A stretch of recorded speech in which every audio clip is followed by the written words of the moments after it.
Janji itu harus ditepati. Ya, Dinda. Ya. Jadi kalau Bu Rasman tanya, kalau Pak JK yakin ijazah Pak Jokowi asli, kenapa harus ada kata lanjutan membuktikan gitu kurang lebih? Iya, betul. Oke. Kenapa ada pertanyaan itu disampaikan ke publik? Bukankah lebih baik kalau Pak JK, Adinda, saya tidak melihat sedikit pun dari raut wajah bicara Pak Jokowi Jumat lalu yang merasa bahwa Anda bertemu berdua. Iya, ya? saya bicara ya? 40 menit lebih. 4 mata. 4 mata bersama dengan Bu Ade. 6 mata. 6 mata. Dengan siapa? Dengan Bu Ade, Nyonya. Oh iya dengan istri Anda. Ya. Tapi saya mau tanya, Pak Jokowi menyampaikan sesuatu tentang Pak JK atau terkait dengan hal ini? Saya sampaikan ya. Boleh saya sampaikan ya? Oke, silakan. Pertama, tidak ada sedikit pun tergambar dari Pak Jokowi bahwa beliau itu sedang kecewa dengan Pak JK. Tidak ada. Oke. Ini clear. Hanya saya mengkonfirmasi, Pak ini ada bahasa begini-begini tentang Pak JK bilang, saya paham lah Pak JK mungkin pada waktu itu lagi marah atau mungkin lagi kurang nyaman ya bilang-bilang termul bahwa beritahu tuh termul kalau bukan karena saya nggak jadi presiden gitu-gitu.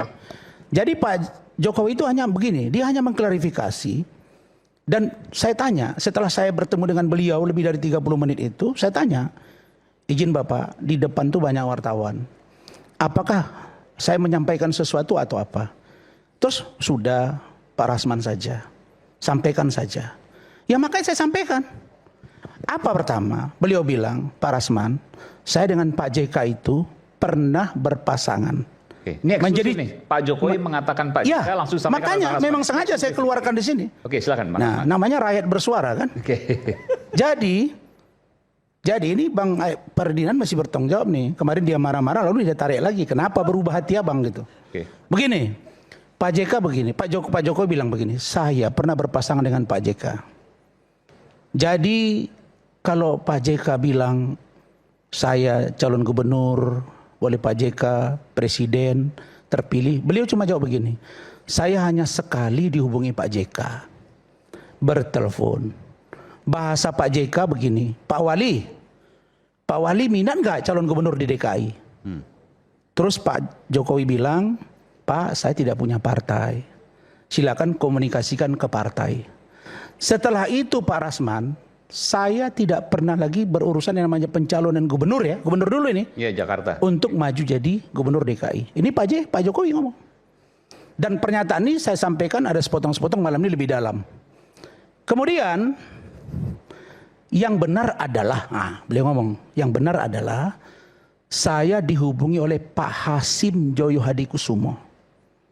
Setelah Pak Hasim dihubungi oleh Pak Prabowo Subianto dan Pak Hasim diminta untuk menelepon Pak Jokowi.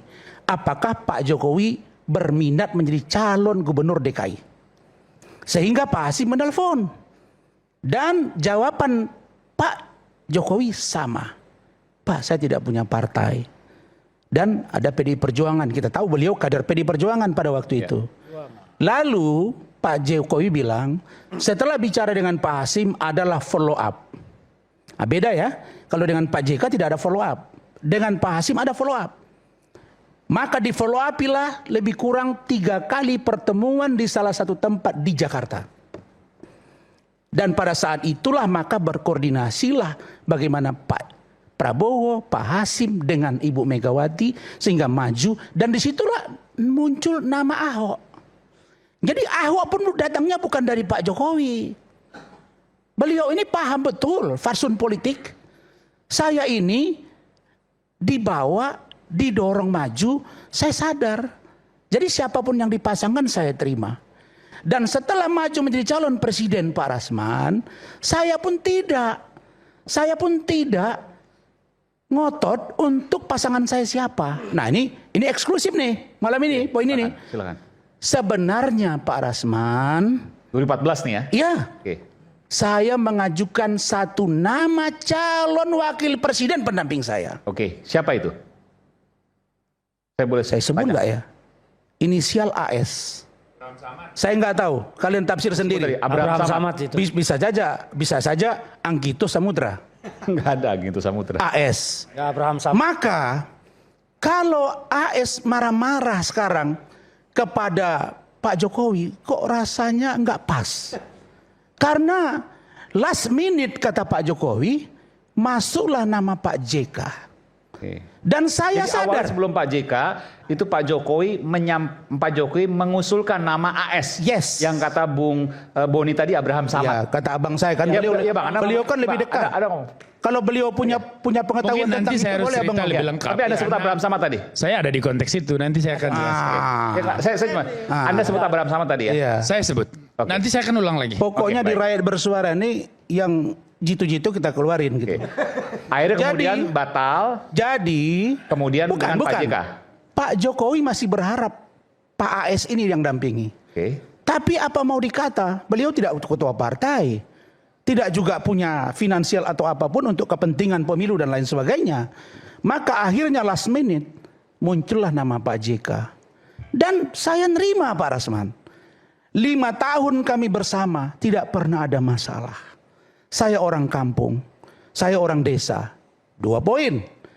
Maka kalau ada kata-kata bahwa saya dimenangkan oleh Pak JK, saya nggak bisa komentar.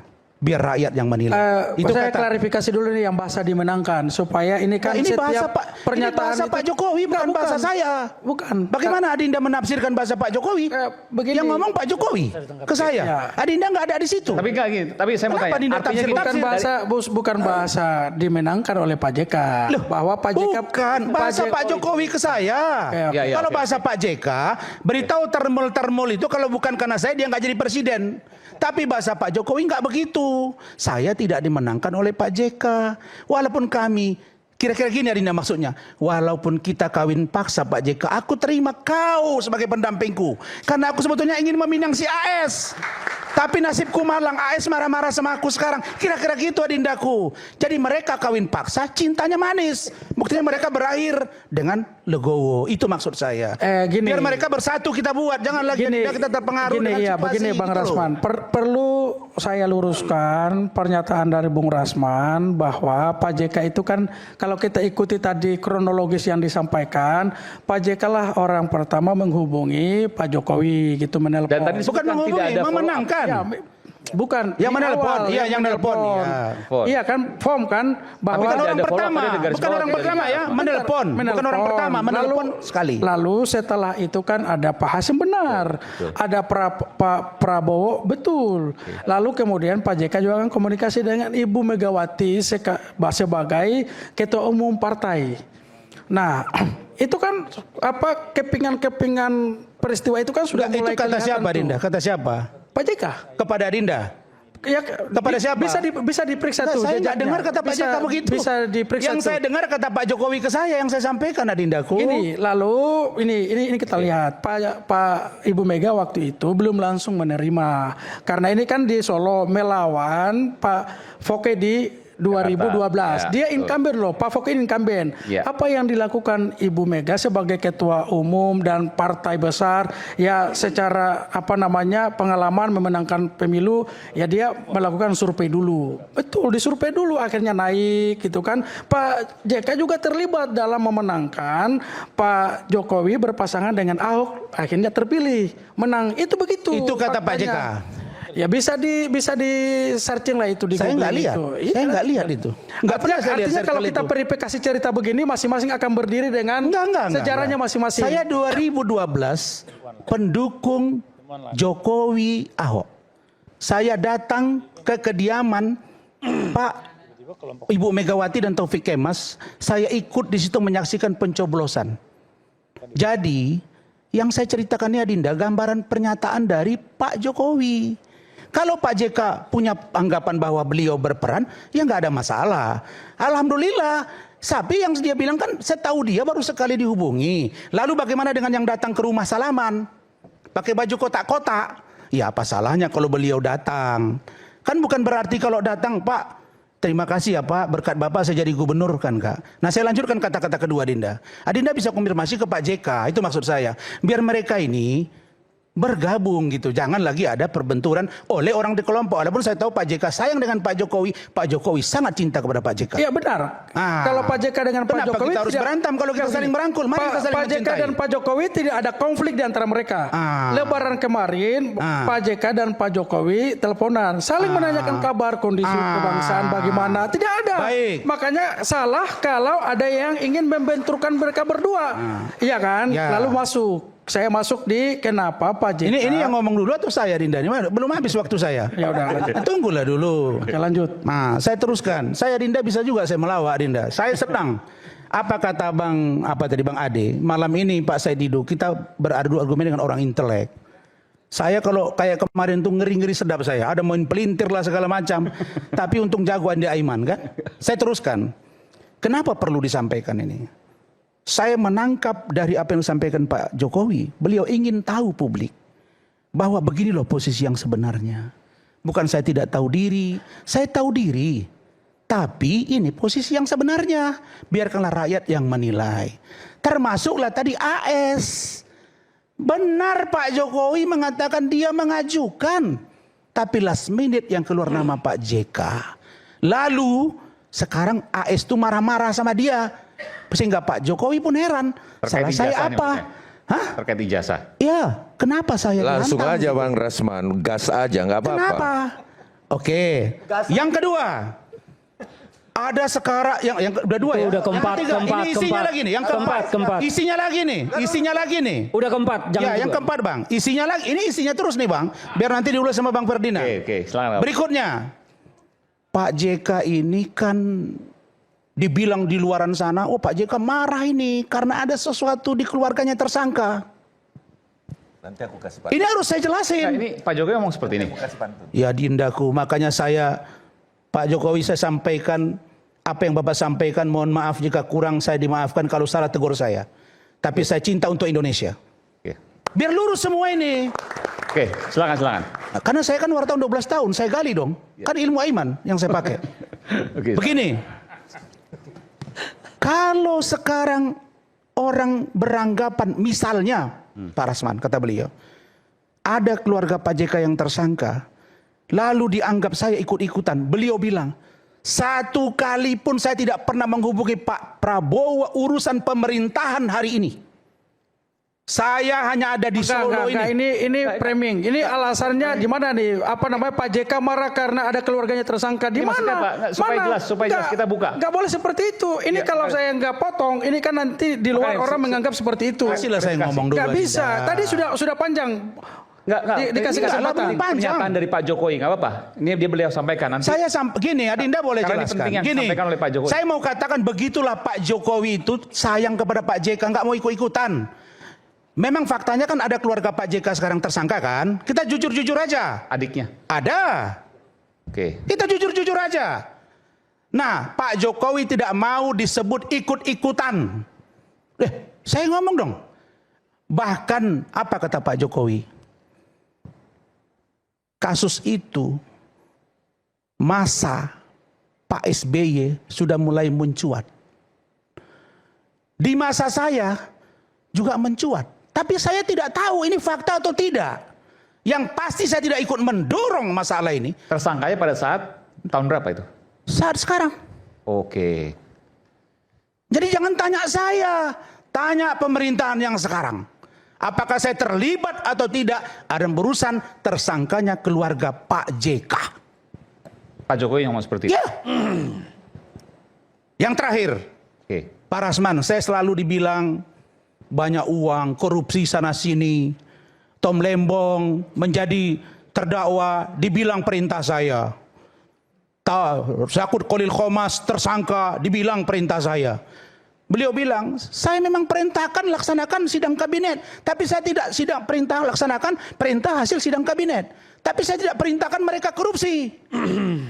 Nah kalau mereka ingin tahu korupsi saya Pak Rasman, mereka sebut-sebut IKN, silakan usut termasuk IKN apakah saya terlibat atau tidak.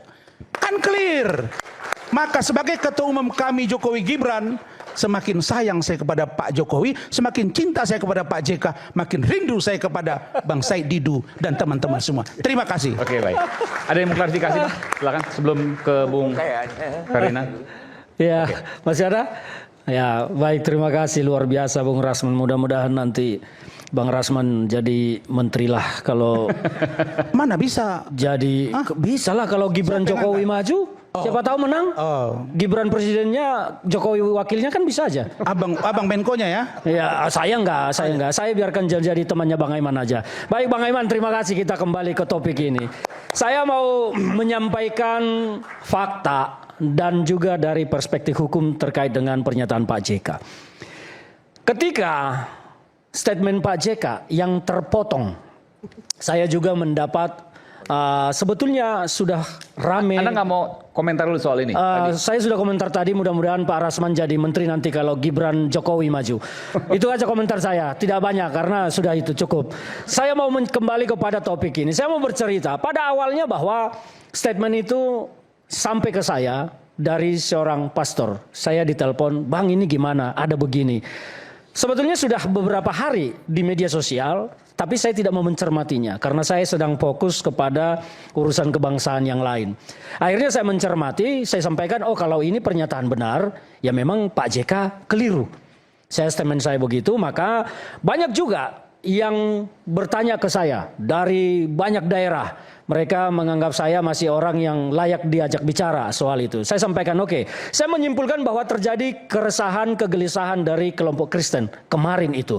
Maka saya sebagai seorang praktisi hukum mengambil langkah mensomasi terbuka Pak JK. Video saya di media sosial saya ditonton jutaan orang. Dan itu kemudian semakin rame. Anda mensomasi Pak JK? Mensomasi Pak JK secara terbuka. Sudah dikirimkan somasinya? Somasi terbuka. Oke. Somasi terbuka itu saya sampaikan statement saya melalui media sosial 3 kali 24 jam. Itu tanggal sebelum pelaporan yang dilakukan oleh Gamki bersama kawan-kawan. Pada saat itu dibentuklah sebuah grup WhatsApp. Saya di-invite juga ke dalam, ada Sahat Sinurat juga di situ, ada yang lain, ada musik segala macam, banyak. Para pelapor ada di situ. Saya mengatakan kepada mereka, kita kaji dulu. Malam itu ada pertemuan, saya sampaikan, silakan bertemu, saya tidak bisa hadir. Tapi besok Senin kita kumpul jam 10, kita bahas apakah memang harus dilaporkan atau tidak. Ternyata malam itu teman-teman ini sudah melangkah jauh ke Polda Metro Jaya. Dan akhirnya saya pun left group karena saya anggap sudah tidak sejalan dengan saya. Karena apa? Tujuan saya memberikan somasi terbuka waktu itu adalah mencegah kemarahan yang mungkin timbul dari kelompok-kelompok Kristen. Saya tidak mau bangsa ini terpecah. Maka saya harus mengambil kegelisahan itu, saya sampaikan secara terbuka. Suara mereka mungkin kalau mereka berbicara di media sosial tidak akan sampai ke Pak JK. Tapi suara saya akan nyampe ke beliau. Maka saya ambil kegelisahan itu, saya sampaikan. Setelah itu banyak kiai yang telepon saya. Ada pastor pendeta yang telepon saya. Dan termasuk saya mendengar penjelasan dari Bang Hussein Abdullah juga, juru bicara Pak JK. Dan pada saat itu saya menyimpulkan dan saya pelajari kembali video utuhnya. Saya tonton YouTube aslinya. Ternyata memang bahwa pembicaraan itu, statement yang diberikan oleh Pak JK itu bukan statement yang mandiri.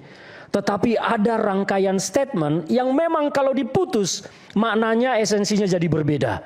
Tapi kalau itu tidak diputus maknanya beda. Karena di akhir, di bagian belakang statement itu ada pernyataan, tunjukkan sama saya siapa yang membunuh masuk surga. Tidak ada. Itu kira-kira kalimat persisnya ada di YouTube-nya. Dari situ saya menganggap bahwa memang ada kekeliruan Pak JK. Tetapi tidak masuk dalam ranah koridor pidana. Kekeliruannya apa? Ada kata ideologi. Itu yang saya tangkap. Statement itu adalah menceritakan sebuah peristiwa masa lalu. Mengapa terjadi konflik di Poso dan Ambon? Karena ada ideologi. Kata ideologi itu menurut saya keliru. Tetapi kekeliruan bukan sebuah pidana atau ada niat jahat di sana. Maka itulah yang saya anggap bahwa kekeliruan itu memang perlu diklarifikasi oleh Pak JK. Dan Pak JK kan kemudian memberikan klarifikasi terbuka. Bahkan banyak tokoh-tokoh termasuk dari Eporus kami pun, dari Eporus AKBP, beliau pendeta Tinambunan, saya kenal baik beliau, dan juga dari PGI datang bertemu dengan Pak Yusuf Kalla dan clear. Saya pun kembali mengeluarkan statement karena saya lihat bahwa persoalan ini tidak lagi murni persoalan bagaimana menjelaskan Pak JK telah melakukan sesuatu, tetapi sudah ditunggangi oleh kepentingan politik. Kepentingan politik oleh siapa? Saya harus mengatakan oleh para pelapor. Para pelapor punya kepentingan politik untuk mengais suara mungkin nanti dari dapilnya di pemilu yang akan datang. Dan itulah yang membuat saya juga harus tampil kembali memberikan statement ke tengah publik supaya tidak terjadi benturan. Oke, sebentar. Saya mendengar, ya. Ini kaitan ke politik elektoral. Kebetulan yang melaporkan adalah PSI. Maksudnya itu? Ini adalah orang-orang PSI. Di sana ada Gamki Saad Sinurat, ya, dia ketua DPW PSI. Di sana ada banyak lah, ya. Di samping itu, saya melihat ada kepentingan politik yang tertunggangi di sini. Dan saya juga mendapat telepon dari teman-teman saya di Makassar, orang-orang HMI, orang-orang dari Maluku juga yang telepon saya, Bang, ini panas di sini barang ini. Saya harus mencegah supaya tidak ada konflik berkelanjutan. Karena saya mendapat informasi juga kemarahan itu muncul dari teman-teman DMI juga. Bahwa mereka punya solidaritas kepada ketumnya. Dewan Masjid. Ya, jadi saya harus mencegah ini. Kepentingan saya adalah politik kebangsaan, Bang Aiman. Tidak ada kepentingan saya merasa saya mewakili kelompok Kristen atau apa. Tidak sama sekali. Saya hanya ingin mencegah terjadi konflik antar umat beragama di negara ini. Nah, itu yang saya lakukan pada saat itu. Maka saya keluarkan statement saya bahwa apa yang disampaikan Pak JK itu tidak masuk ranah pidana. Tetapi ada kekeliruan sedikit yang perlu diklarifikasi terkait kata ideologi tadi. Soal statement bahwa Islam Kristen saling membunuh Syahid itu adalah rangkaian kalimat yang terputus. Ketika disambungkan sampai ke akhir kalimatnya soal tidak ada orang membunuh itu masuk surga tapi masuk neraka. Jadi itu dipotong. Nah, itu fakta yang terjadi. Jadi kita ketika sepakat itu. bahwa ketika dimaknai penuh, maka maksudnya bukan itu. Bukan itu. Maksudnya adalah tetapi karena kalimat itu fakta itu yang terjadi pada waktu 99. 99. Jadi tapi Pak bahwa Jika, kemudian itu digunakan untuk kepentingan-kepentingan tertentu itu yang Anda nah, yakini. itulah yang saya mau jelaskan kemudian dalam perspektif hukum. Iya. Kita masuk dalam perspektif hukum. KUHP kita, Bang Aiman, Undang-Undang Nomor 1 tahun 2023, kalau dibaca pasal 334 dan 434, ini kembali kepada soal memotong video untuk menuduh seseorang melakukan sesuatu. Ya. Jadi kalau kita bicara unsurnya itu, yang pertama ada yang memotong video, tujuannya apa? Menuduh seseorang melakukan sesuatu. Yang dituduh siapa di sini? Pak JK melakukan sesuatu. Melakukan itu apa? Seolah-olah menista agama Kristen. Jadi kita kembali kepada siapa yang memotong video. Persoalannya adalah bukan siapa yang pertama, tetapi mungkin saja banyak pihak yang memotong video secara bersamaan. Nah, kalau Bang Ade Armando kan mengatakan dia mengutip dari sumber lain. Saya tidak tahu sumber yang mana, tapi karena beliau tidak menyampaikan, itu juga perlu diuji. Maka saya juga mengeluarkan statement pada saat itu, ya Pak JK harus mengambil langkah hukum supaya ini clear. Siapa yang memotong video bukan persoalan yang pertama.